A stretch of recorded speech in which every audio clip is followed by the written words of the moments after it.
Alors, après, je vais vous lister plusieurs questions que souvent je vois qui réapparaissent, et je vais essayer de vous dire ce que moi j'ai compris qu'on pouvait donner comme réponse.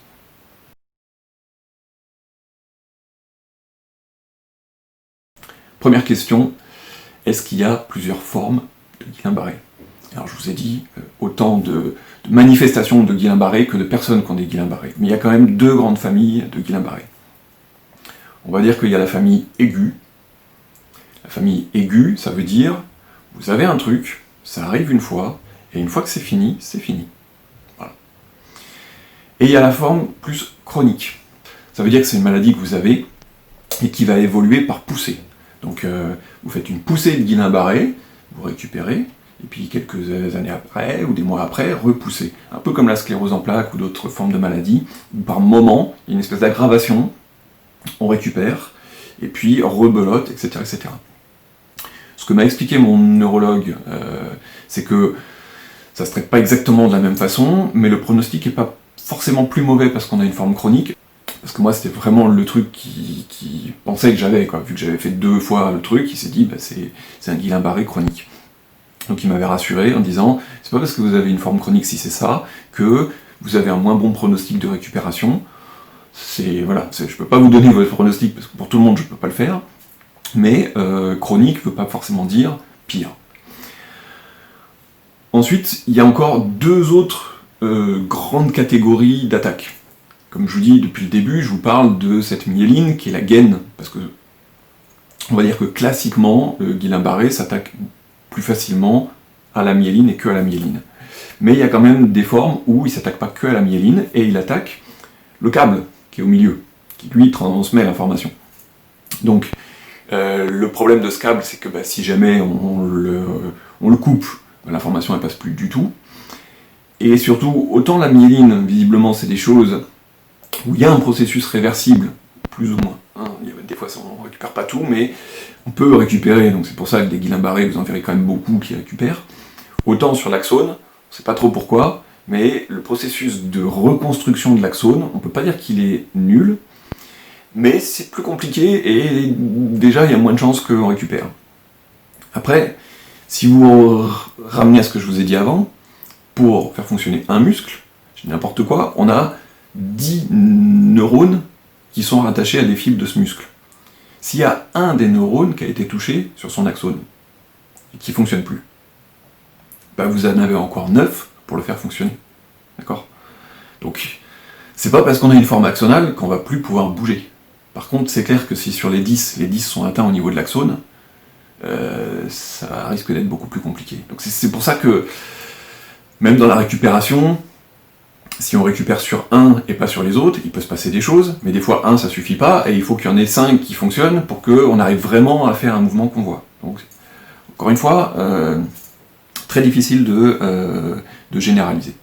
Donc ça, c'était le premier truc sur les 2 formes, aiguë ou chronique, et les sous-formes myéliniques pures ou axonales.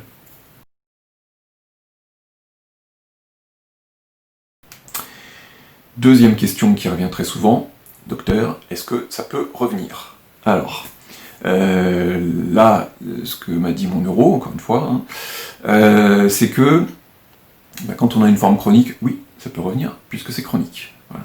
Mais quand on n'est pas dans cette forme chronique, il y a, on va dire, des statistiques. Ce que j'ai trouvé, c'est que c'est entre 1 et 2 cas pour 100 000 personnes. Et que, je vais faire la comparaison avec le loto.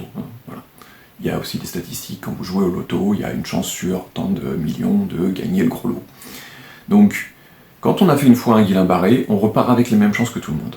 Donc statistiquement, le mec qui gagne au loto, s'il rejoue le lendemain, il a autant de chances que tout le monde de regagner au loto. Ça, c'est arrivé que des gens gagnent 2 fois le gros lot au loto. Donc les Guillain-Barré, c'est pareil. C'est extrêmement rarissime, mais personne ne pourra vous garantir à 100% que vous n'êtes pas immunisé. Il n'y a pas de ce processus-là. C'est juste, on ne sait pas pourquoi c'est déclenché, voilà, ça arrive chez des personnes. Mais voilà, quand on met bout à bout, déjà d'en avoir un, c'est quand même rare. D'en faire 2, là, faut jouer au loto, c'est qu'il y a un truc, voilà. Donc, Donc voilà, c'est quand même une info plutôt rassurante. Normalement, déjà qu'on n'a pas eu de bol d'en faire un, le en faire deux, c'est que vraiment c'est du pas de bol de chez pas de bol. Troisième question, est-ce que j'ai un Guillain-Barré, est-ce que c'est grave? Alors, là encore, moi j'ai croisé une personne qui, dans le Guillain-Barré, a eu uniquement les sensations de fourmillement dans une main. Ça a duré une semaine, elle est rentrée chez elle et terminé. Donc là, je vais dire que c'est la forme la plus simple, la moins grave possible, zéro séquelle, tout nickel. Alors après, il y a des formes où l'attaque elle est un petit peu plus sévère, et souvent il y a des paralysies. Donc il y a une partie des membres, souvent ça commence par les membres aux extrémités, mais c'est pas toujours le cas. Et on paralyse, donc si vous paralysez le diaphragme, vous ne pouvez plus respirer, vous paralysez le cœur, vous faites un arrêt cardiaque. Donc dans ce stade-là, il y a un certain pourcentage de gens qui en meurent.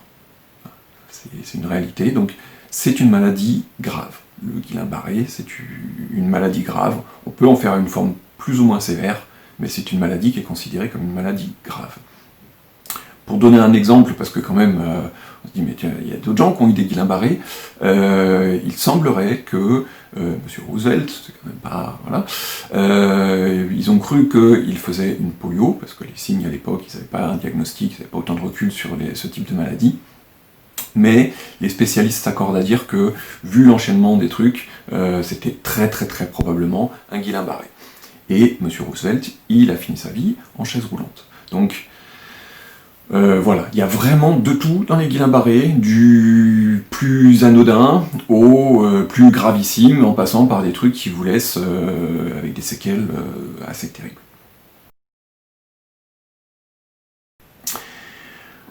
Encore une autre question. Combien de temps ça va durer? Et là encore, je vais dire que ça peut aller de gens qui ont eu des choses qui ont duré plutôt de l'ordre de semaines, voire des mois, voire des années.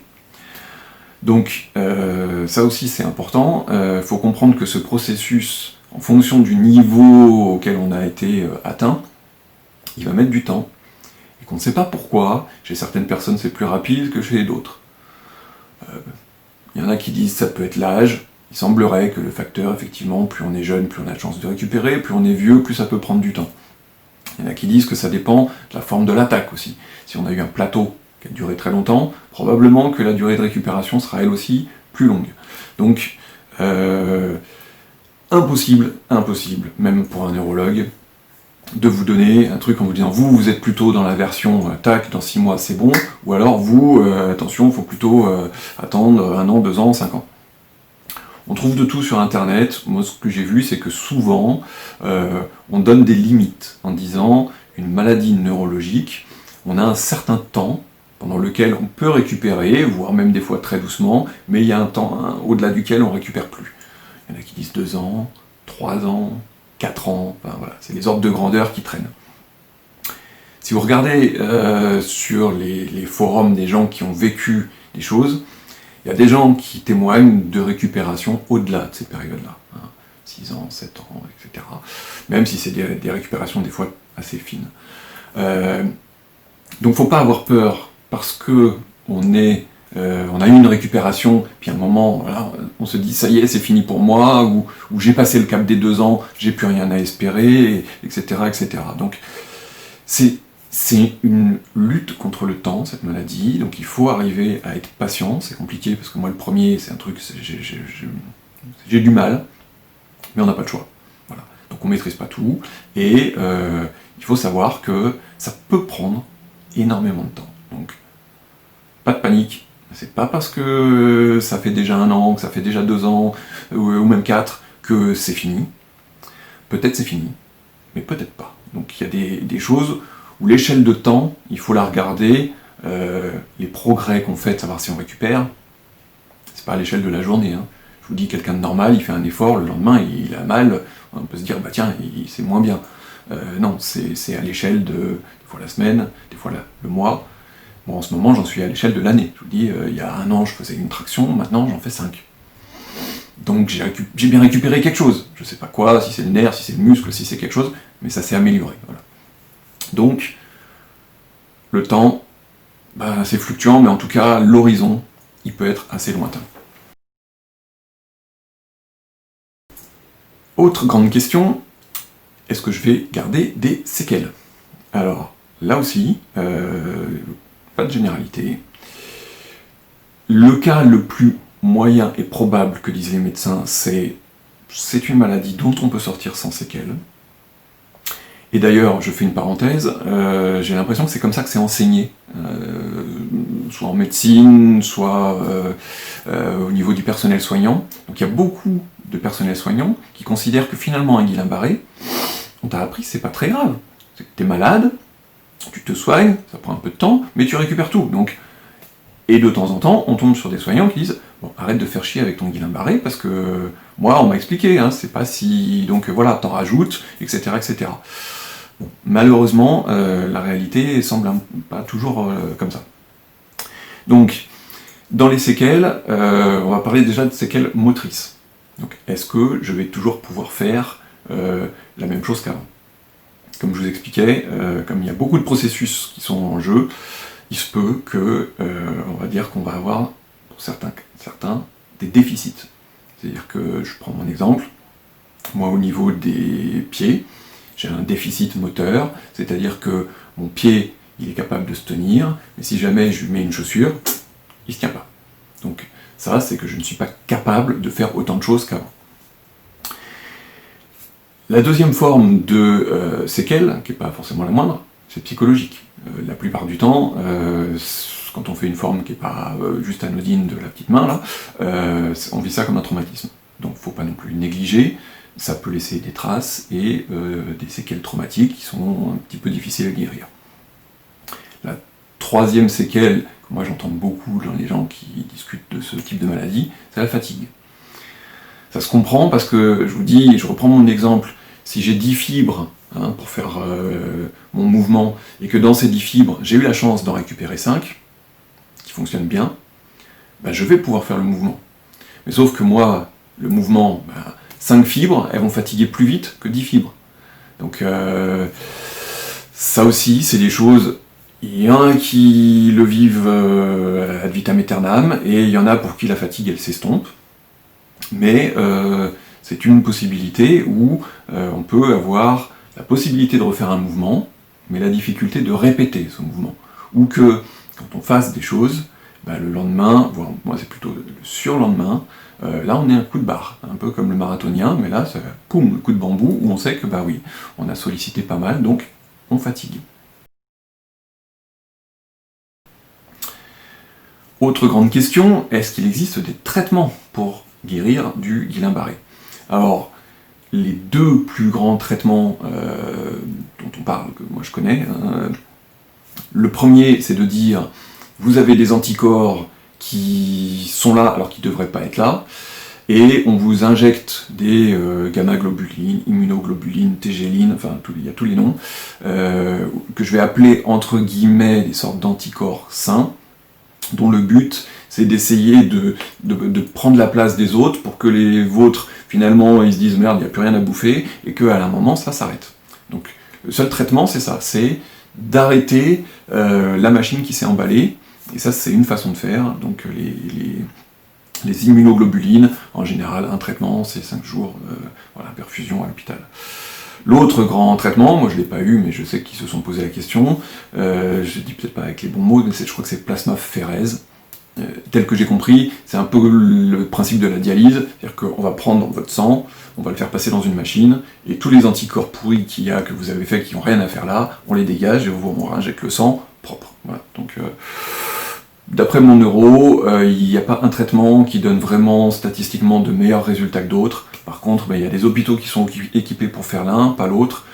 Voilà, donc moi j'ai eu 2 fois les immunoglobulines, et il n'y en a pas un qui marche mieux que les autres, il y en a qui répondent mieux à certains traitements que l'autre, mais voilà, on ne sait pas pourquoi.